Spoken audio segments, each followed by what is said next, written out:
Hey everyone, and welcome to this explainer.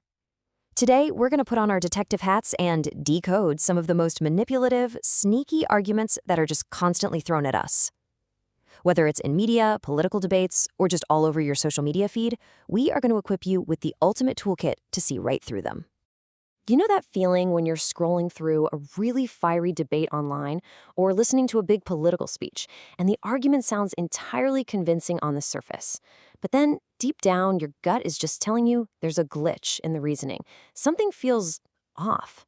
Well, you're definitely not alone. You are likely picking up on a logical fallacy. So what's actually happening here? Enter the logical fallacy. Simply put, it's an argument that might sound true, but is fundamentally flawed. And these glitches happen for two main reasons. Sometimes they're just accidental, coming from a lack of info or just poor reasoning. But very often, they're highly intentional. They're deliberate manipulation tactics used to win arguments or push an agenda when someone doesn't actually have the facts on their side. All right, here's our roadmap for today. We'll cover 1. The anatomy of an argument, 2. Formal versus informal fallacies, 3. Distractions and deflections, 4. Flawed logical connections, 5. Emotional manipulation tactics, and finally, 6. A master's summary cheat sheet. Whether you need some last-minute exam revision or you just want to upgrade your daily media consumption skills, this is going to make these glitches literally impossible to unsee. Kicking things off with Section 1, Anatomy of an Argument, the foundation of logic. Before we can spot broken logic, we need to know what a working argument actually looks like. At its core, an argument is basically just a structure meant to prove a point or convince someone. It relies on a premise, which is your foundational fact or assumption, and a conclusion, the result drawn from that premise. Pretty straightforward, right? But in the wild world of debates, the connection between that premise and conclusion often gets completely corrupted. Moving right along to Section 2, Formal versus Informal Fallacies, Structure versus Content. Let's see how our baseline builds into two massive categories. Think of formal fallacies like a house with a totally broken blueprint. The basic structural math is just wrong. Informal fallacies, on the other hand, might have a perfectly fine blueprint, but the bricks and mortar, the context, the data, the actual content are severely flawed. Today, we're really focusing heavily on these informal fallacies because these are the tricky, content-driven glitches we see every single day. Which brings us to Section 3, Distractions and Deflections, the subtle art of changing the subject. The crucial thing to remember here is that some debaters know they can't win on pure logic, so they resort to these diversion tactics. Okay, enter the red herring. This is all about misdirection. Imagine a child crying for a toy, and the parent just points and goes, "Wow, look at that piggin." The kid totally forgets the toy. Well, adults do this too. Imagine a politician asked point blank about rising unemployment. Instead of answering, they suddenly pivot to a passionate speech about defending the country's morale from outside critics. They've totally changed the subject to something emotional, and honestly, it usually works. The best way to handle this? Just politely say, "That's an interesting point, but let's circle back to the original question about unemployment." Next, we've got ad hominem, which literally translates to against the man. Instead of attacking the argument, they attack the person. Like saying, "Shut up, you wake up at 10 a.m., you can't talk about spirituality." I mean, what does a sleep schedule have to do with spirituality? Nothing. But the personal attack invalidates the person's voice. A close cousin to this is the straw man fallacy. That's where someone intentionally mischaracterizes your argument to make it wildly easy to attack. Say you argue for reforming the criminal justice system, and your opponent replies, "Oh, so you just want to free all the dangerous criminals?" Classic straw man. Just calmly clarify, "That's a misrepresentation of my point. What I'm actually saying is..." Now check out the appeal to force, or ad baculum. This is where threats literally replace logic. Imagine an employee asking, "Boss, why is there so much weekend work lately?" And the boss just replies, "Well, looks like I need to find a new employee soon." Yikes. No logical answer about the workload, just a raw threat of firing to shut down a completely valid question. All right, Section 4, Flawed logical connections, when A definitely does not equal B. Let's look at arguments that try to connect dots that simply shouldn't be connected. We've all seen the slippery slope or chain argument. It's when someone insists one small step will trigger an absolute disaster. Like, if we don't stop for gas right now, we'll completely run out, then we'll be stranded, and then we're going to miss the entire wedding. It assumes the absolute worst-case scenario will flawlessly unfold from a single premise. It's basically going from 0 to 100 real quick. Next up, two super common glitches.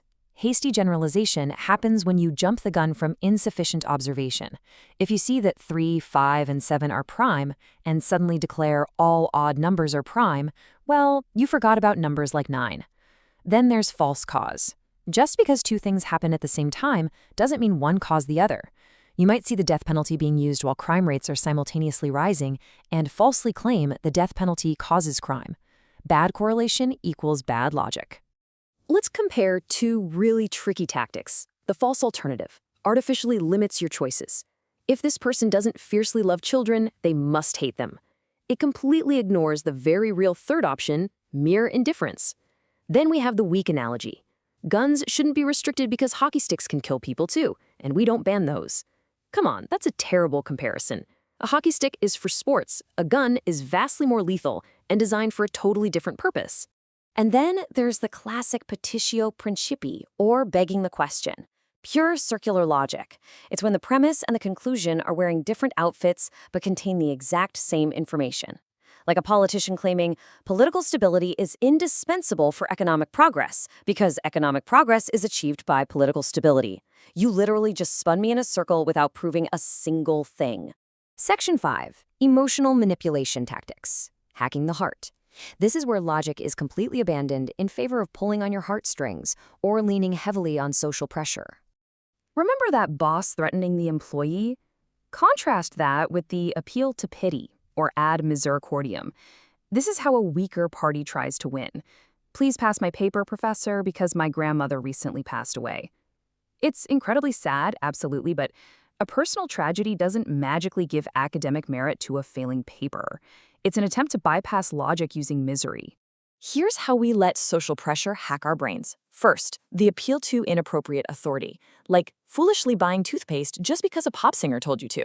They aren't a dentist. Second, the bandwagon fallacy. You hear this all the time. That party is definitely going to win the election because literally everyone says so. Mob mentality replacing actual data.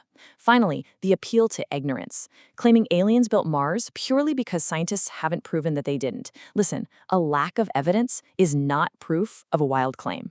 And watch out for wordplay.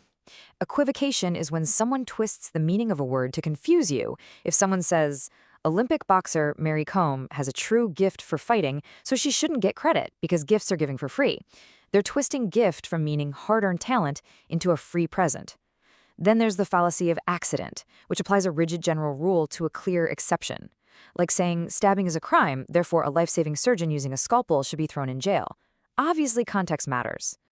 Finally, Section 6, Master Summary Cheat Sheet. We have covered an incredible amount of ground today navigating these traps. Let's bring it all together. This summary right here is basically your ultimate survival guide for spotting these glitches in the wild. I highly recommend grabbing a screenshot for your exam revision or just for your own sanity online. It breaks down the exact flaw, from the pure distraction of a red herring to the terrible comparisons of a weak analogy, anchored with those real-world examples we just walked through. So here is my challenge to you. Armed with this new Logic Detective toolkit, your perspective is totally upgraded. Next time you're caught in a toxic social media debate or watching a fiery speech on the news, take a step back. Which of these glitches are you going to catch first? And more importantly, how will you use this to steer the conversation back to reality? Thanks for joining me on this explainer. Stay curious and stay logical.